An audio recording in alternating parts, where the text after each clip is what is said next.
Today we are going to talk about cool and warm colors and how, with planning and attention to colors, we can create spectacular artwork. Through drawing and painting trees on a grid, we will be able to place color that will impact both the rhythm and balance of the painting. We will also be able to develop a focal point and figure out a good way to show greater interest. Some of the vocabulary we will be using throughout this lesson includes rhythm, balance, depth of field, focal point, cool and warm colors, in addition to terms that you are already familiar with, such as texture and line and form. The warm colors we're referring to include reds, yellows, and oranges. Sometimes pinks and browns are included in the warms. Also, cool colors will include blues, greens, and purples. Again, mixing those colors, making turquoise or lighter purples will be considered cool. Colors set the mood and help determine placement within a painting. Warm colors are more like fire and the sun, while cool colors might be more like grass and water. While warm colors come forward, cool colors recede.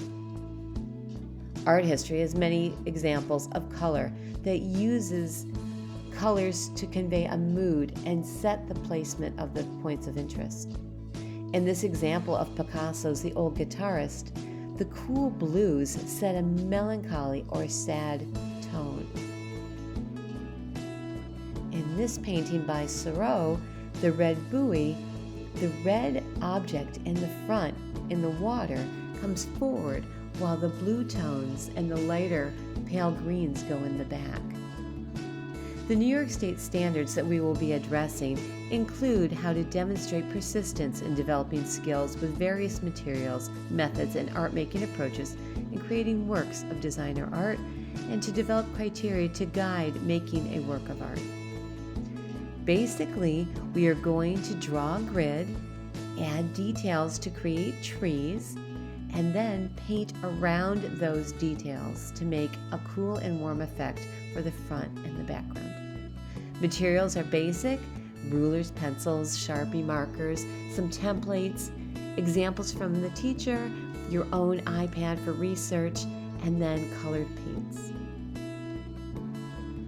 First, we are going to draw the grid, and I will do a demonstration on how we set up a line around the outside edge of a paper, connect the dots, and then have a grid. Secondly, we will trace 2 or more circle templates to create a tree outline, and then draw the branches and the tree trunk with pencil, topping it with Sharpie marker. The designs within the trees are individual choices and can be patterns, different sorts of textures, or simple forms, stylized trees. Once those are all covered, traced over with Sharpie, pencil lines will be erased. Now it's time to start painting. We've maintained that grid that we drew in the very beginning, and we will have to decide whether we're going to use warm colors or cool colors to paint within the tree areas. You paint squares themselves and the portions of the squares around the tree branches, either with the warms or the cools, and add a little bit of white for interesting color combinations. Paint with care and stay within the grid around those trees. Stay within the circle. And when that's completed for all your trees, you're going to use the contrasting palette, which means you're going to use cool colors if you originally chose the warm, or vice versa. And you're going to paint the sky and the ground. For those with a need for differentiation, you will speak with your teacher, or if you have an idea to change this lesson suggestion in some way to make it personal, please come speak with myself or your teacher.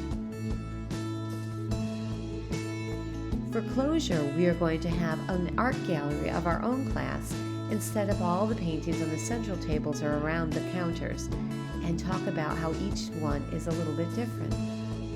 And for grading, we will do a series of assessments. First, a pre-assessment to talk about vocabulary. Secondly, a student self-assessment and a teacher assessment in which we verbally talk about the colors and choices. Peer assessment reviews all the others, and then the rubric to grade the final project. In conclusion, when we consider warm and cool colors, we have an ability to create forms and shapes and placement of those forms and shapes within a painting. Movement and rhythm come forward from them. I created this lesson plan for Mrs. Condon's 7th grade class in 2020.